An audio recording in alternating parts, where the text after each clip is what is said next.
তোমাদের সবাইকে সোমনাথের রান্নাঘরে স্বাগতম। আর আমি শেফ সোমনাথ। তো আজকে আমরা বানাবো বাঙালির খুবই জনপ্রিয় একটি খাবার, মটর পনির। তো মটর পনির পুরো অনুষ্ঠান বাড়ির স্টাইলেই বানাবো। তো যারা এখনো পর্যন্ত চ্যানেলটা সাবস্ক্রাইব করনি, তো তারা প্লিজ চ্যানেলটা সাবস্ক্রাইব করে দিও এবং বেল আইকনটি টিপে দিও নোটিফিকেশন পাওয়ার জন্য।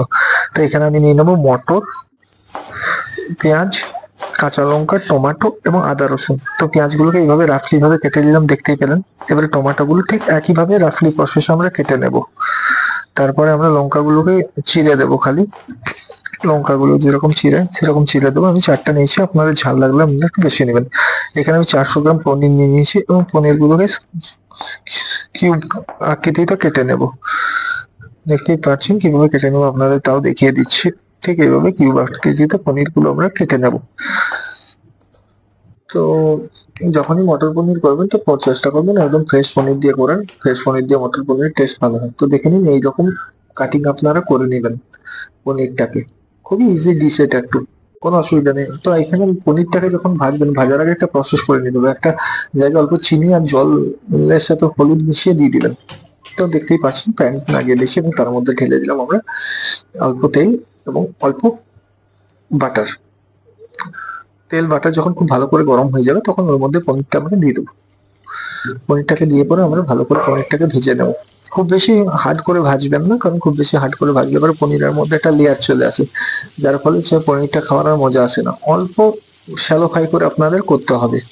তো দেখতেই পাচ্ছেন আমার এখানে পুরো সম্পূর্ণ পনির শ্যালো ফ্রাই হয়ে গেছে আর আমরা ওই জলে রেখে দিলাম। এবার ওই কড়াই আমরা তেল নিয়ে পেঁয়াজ আর লঙ্কা যেটা আমরা কেটেছিলাম সেটা দিয়ে দেবো এবং ওইটা বেশ ভালো করে নাড়াচাড়া করে যখন দেখবেন হালকা ব্রাউন কালার চলে এসেছে ঠিক এইরকম, তখন ওর মধ্যে টমেটোটা অ্যাড করে দিবেন। টমেটোটা অ্যাড করে পরে ওর মধ্যে অ্যাড করে দিবেন আদা রসুনটা। আদা রসুন যেটা কাটা ছিল বাস একটু জল দিয়ে ওটাকে হালকা ফুটিয়ে নেবেন। হালকা ফুটিয়ে পর যখন জল মরে আসবে, 10 মিনিটের জন্য ঢেকে দিতে পারেন। 10 মিনিট পর যখন জল মরে আসবে তখন ওটাকে আপনারা পেস্ট করে নেবেন। তারপরে একটা কড়াই নিয়ে নিতে হবে, তার মধ্যে নিয়ে নিতে হবে সর্ষের তেল 50 গ্রামের মতো। এক্ষেত্রে আপনারা রিফাইন অয়েল বা সানফ্লাওয়ার অয়েল ব্যবহার করতে পারেন।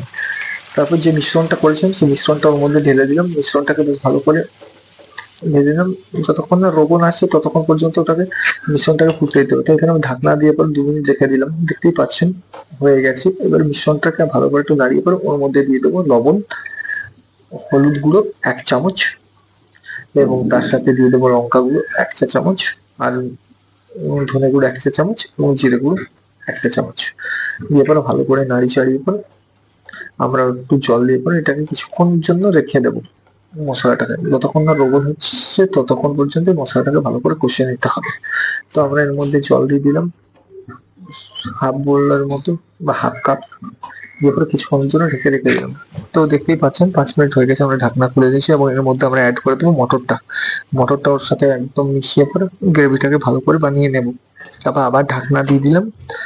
তো দেখতেই পাচ্ছেন 5 মিনিট হয়ে গেছে। এবার মটরটার সাথে গ্রেভিটা মেল্ট হয়ে গেছে। এবার আমরা পনিরটা দিয়ে দেবো। পনিরটা দিয়ে আমরা অল্প নাড়ি চাড়িয়ে পরে পনিরটার সাথে একটু গরম মশলা অ্যাড করে দেব। গরম মশলা করলে কি হবে, পনিরের গন্ধের মধ্যে আপনার সেন্ট এবং স্মেলটা খুব সুন্দর আসবে। তারপর ওর মধ্যে জলটা সম্পূর্ণ অ্যাড করে পরে 1 কাপের মতো এটাকে ঢেকে পরে স্লো ফায়ারে 10 মিনিটের জন্য ছেড়ে দেবো। দেখতেই পাচ্ছেন 10 মিনিট হয়ে গেছে আমার মটর পনির তৈরি। এবার আমরা ওর মধ্যে দিয়ে দেবো অল্প ক্রিম এবং সাথে দিয়ে দেবো বাটার। তারপরে আপনার মটর পনির তৈরি। দেখতেই পাচ্ছেন কত সুন্দর হয়েছে। ঠিক এইভাবে আপনার বাড়িতে বানিয়ে নিতে পারেন ইজিলি মটর পনির।